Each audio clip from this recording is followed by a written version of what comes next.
خاص طور پر یہ طلاق ثلاثہ کا جو مسئلہ ہمارے ہاں رہا ہے، چونکہ مجھ پر خود ایک دور گزرا ہے اور میں اللہ تعالیٰ سے معافی کا خواستگار ہوں کہ بعض لوگوں کو میں نے بھی جب وہ مجھ سے رائے طلب کرتے تھے تو اگرچہ ہمیشہ میں کہتا تھا میں مفتی نہیں ہوں، میں فتویٰ نہیں دے سکتا، آپ جائیے اور کہیں بھی کسی جو بھی آپ کا مسلک ہے اس کے مفتی صاحب سے آپ فتویٰ لیجئے، لیکن یہ ہے کہ اس قدر پریس کرتے تھے لوگ۔ اب تو کچھ عرصے سے میں نے بالکل اس فیصلے کے اوپر جو ہے سختی کے ساتھ عمل شروع کر دیا ہے کہ میں قطعاً اس میں اپنی رائے بھی ظاہر نہیں کرتا، لیکن یہ ہے کہ بدقسمتی سے رائے میری یہی تھی کہ جو ابن تیمیہ رحمہ اللہ کا مسلک ہے، قرآن مجید اور حضور صلی اللہ علیہ وسلم کی سنت سے مجھے وہی زیادہ اقرب معلوم ہوتا ہے۔ اب ذہن انسان کے قابو میں نہیں ہے، ذہن پر انسان کا اختیار نہیں ہے، جیسے دل پر اختیار نہیں کہ دل کا اپنا ایک رجحان ہے، ایک میلان ہے، آپ کا اختیار نہیں ہے، بلکہ یہ کہ میلان اگر کسی غلط رخ پر ہے اور آپ اپنے یعنی پوری قوت ارادی کو بروئے کار لا کر اسے روک رہے ہیں تو یہ آپ کا مجاہدہ ہے، باطنی مجاہدہ،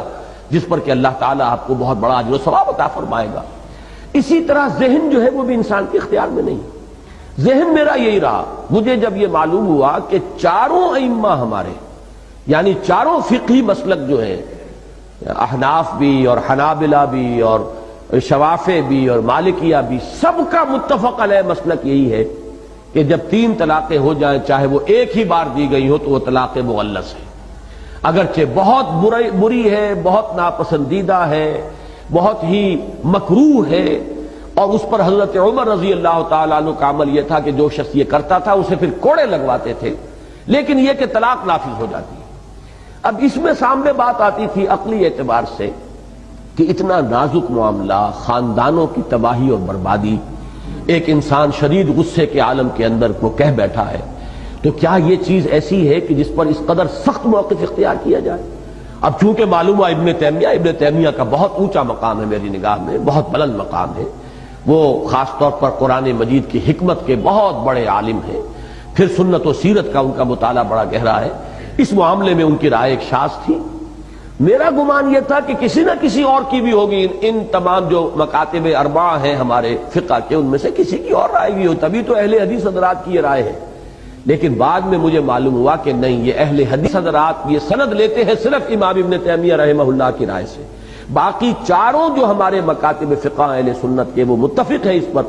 کہ 3 طلاقیں جو ہیں وہ اگر بیک وقت دی جائیں تو وہ 3 ہی شمار ہوں گی اور وہ طلاق مغلظ ہو جائے گی، کہ اب ان دونوں کے درمیان نہ رجوع کا کوئی امکان، نہ عدت میں رجوع، نہ عدت کے ختم ہونے کے بعد نکاح ثانی، جب تک کہ اس عورت کا نکاح کسی اور مرد سے نہ ہو، اور پھر وہ مرد بھی اپنی آزاد مرضی سے جب چاہے کبھی اگر طلاق دے دے تو پھر واپس رجوع کر سکیں گے، یہ سابقہ شوہر کے ساتھ اس عورت کا نکاح ہو سکے گا۔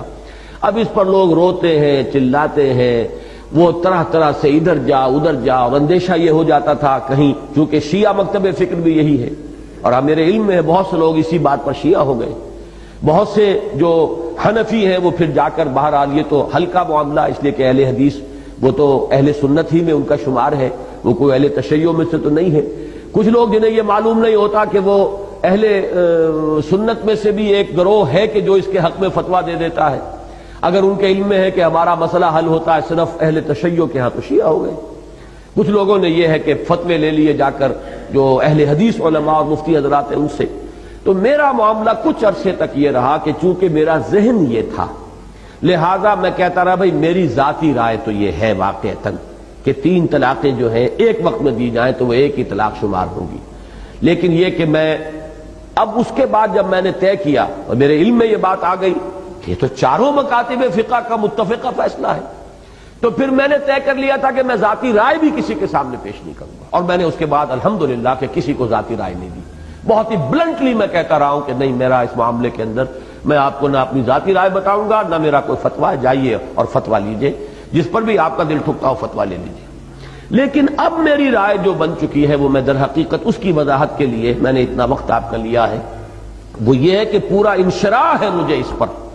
کہ یہی حق ہے، البتہ اس کا جو دوسرا پہلو ہے بدقسمتی سے وہ ہمارے سامنے نہیں ہے، جس کی وجہ سے ساری کمپلیکیشن اور پیچیدگیاں پیدا ہوئی ہیں۔ وہ دوسرا پہلو یہ ہے کہ سزا تعزیر کے درجے میں معین کی جائے ان لوگوں کے لیے جو یہ حرکت کر بیٹھتے ہیں، جیسا کہ میں نے کہا تھا پچھلی مرتبہ وہ آپ نے شاید اس کو ایک لطیفہ سا سمجھا، لیکن وہ بات میں پوری سنجیدگی سے عرض کر رہا ہوں کہ واقعتاً 5 سال کی سزا جو ہے قید بامشقت اس شخص کو دی جانی چاہیے کہ جو اس طریقے سے کتاب اللہ کے ساتھ کھیل کرتا ہے اور 3 طلاقیں بیک وقت دیتا ہے۔ پھر جیسا کہ میں نے عرض کیا تھا، پھر غصہ بھی سوچ سمجھ کے آئے گا آدمی کو، معلوم ہو کہ یہ قانون ہے اور اس میں کوئی رکاوٹ نہیں ہے شریعت کے اندر۔ تعزیر ہو سکتی ہے، جس کی نظیر ہمارے پاس موجود ہے کہ حضرت عمر رضی اللہ تعالی عنہ، جن کے بارے میں یہ مشہور ہے کہ انہوں نے اس کو سختی کے ساتھ نافذ کیا۔ حضور اپنی حیات طیبہ میں تو ایک نرمی برتتے تھے، اس آدمی کے اوپر آپ ڈال دیتے تھے کہ اچھا بھائی تم بتاؤ تمہاری نیت 3 کی تھی یا 1 کی تھی؟ اگر وہ کہتا تھا کہ جی نیت بھی 3 ہی کی تھی تو فرماتے تھے کہ اب معاملہ تمہارے ہاتھ سے نکل گیا،